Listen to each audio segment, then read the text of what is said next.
Welcome back, everyone. I am the Sports Wiz 101. We're going to go ahead and continue our ranking of the head coaching trees. If you happen to miss part one, well, first of all, what are you doing here? Go watch it now. Secondly, I'll probably put a link in the description to part one. That way you can easily get there. But let's go on with now the top three head coaching trees in the NFL.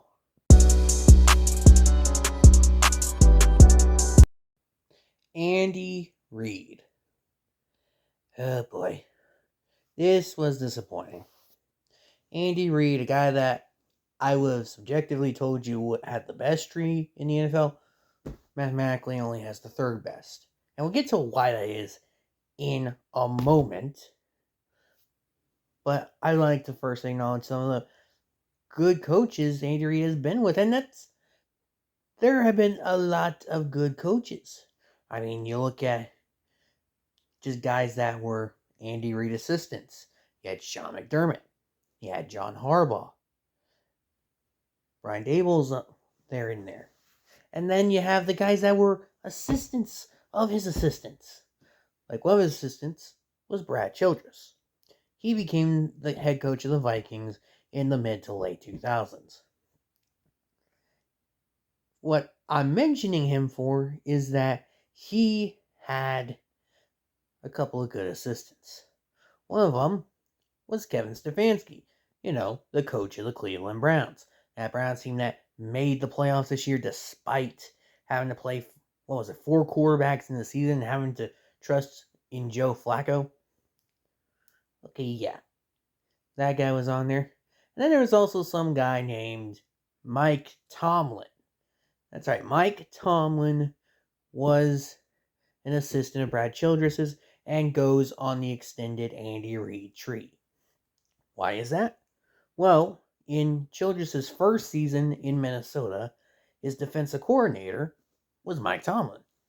And of course, the next season, the Steelers had a head coaching vacancy, and they came calling for Mike Tomlin. The rest is history. So, now why is the Andy Reid tree? Why is that tree? Why is it only number 3? And I blame one branch in particular, the David Culley branch. And you might be asking, who the heck is David Culley? David Culley was the head coach of the Houston Texans in 2021. He only lasted one season, and in my opinion, was undeservedly fired.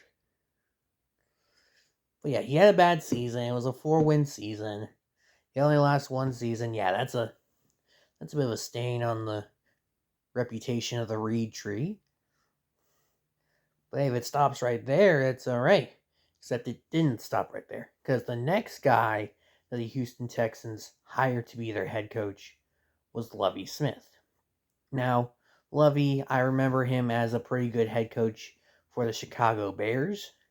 Unfortunately, by my rules, I don't think I mentioned this in the first part, but by my rules, I cannot allow a coach to have their tenure before their exposure to a part of the tree they're on. So, for example, I cannot have Lovie Smith prior to his exposure to the Andy Reid tree. In this case, his exposure to David Culley, which means I can't have his Bears tenure. I have to only include his Texans tenure. And that was not a good tenure at all for Lovie. For Lovie Smith, it was one season, arguably worse than the Culley season. And as a result, it is 2 bad tenures on this one branch, knocking Andy Reid's tree from a contender for the best to just a clear-cut number 3. So, and really, aside from a potential what-if question started by this branch, I mean, The only thing notable that Lovie Smith seemed to do in Houston was win the last game of the season, force the Texans to screw up their tank, and sell for the number 2 pick, which they used this pick on CJ Stroud. Now, would they have still taken CJ Stroud at number 1? That's a debate that'll probably go on for a bit, and a debate that you guys could have in the comments below. But aside from that, the only thing notable about that tenure was ruining the Andy Reid tree. Pete Carroll. Now, Pete Carroll, of course, no longer with the Seahawks, but with me taking coaches that were active in Week 18 of this past season, he counts. Now, he's had a total of 3 assistants that have become an NFL head coach. One of them, Gus Bradley, which connects him to Doug Marrone, connects him to Nathaniel Hackett. It is a bad branch. Another one is the Saleh branch, the Robert Saleh branch, and yeah, that one is not a good branch either. So what propels this branch to number 2? It's the Dan Quinn branch. It's Dan Quinn and his branch. It connects him to Matt LaFleur. It connects him to Mike McDaniel. It connects him to DeMeco Ryans. And it connects him to Kyle Shanahan. Okay, at this point, we may as well play 7 Degrees of Kyle Shanahan. Anyway. Yeah, the Dan Quinn branch is the only thing keeping Pete Carroll at the number 2 position for the time being. And that will take us to the number 1.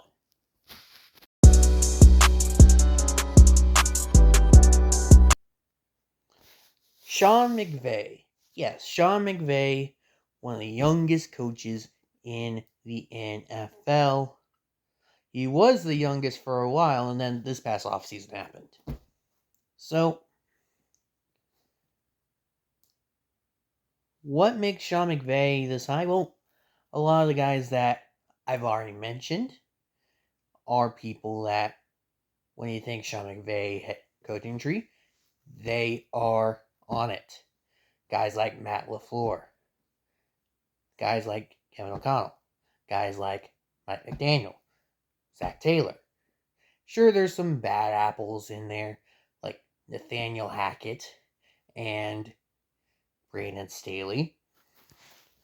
But the good apples are just so good that it outweighs the badness of a Hackett or a Staley.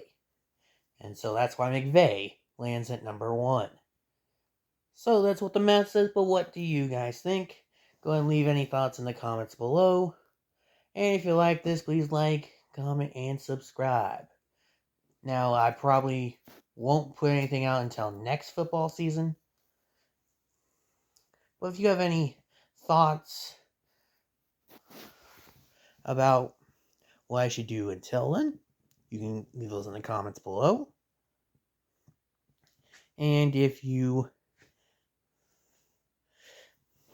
want to see my predictions, you can subscribe for those, which will come next fall. Till then, I have been the Sports Wiz 101, and I will see you guys later.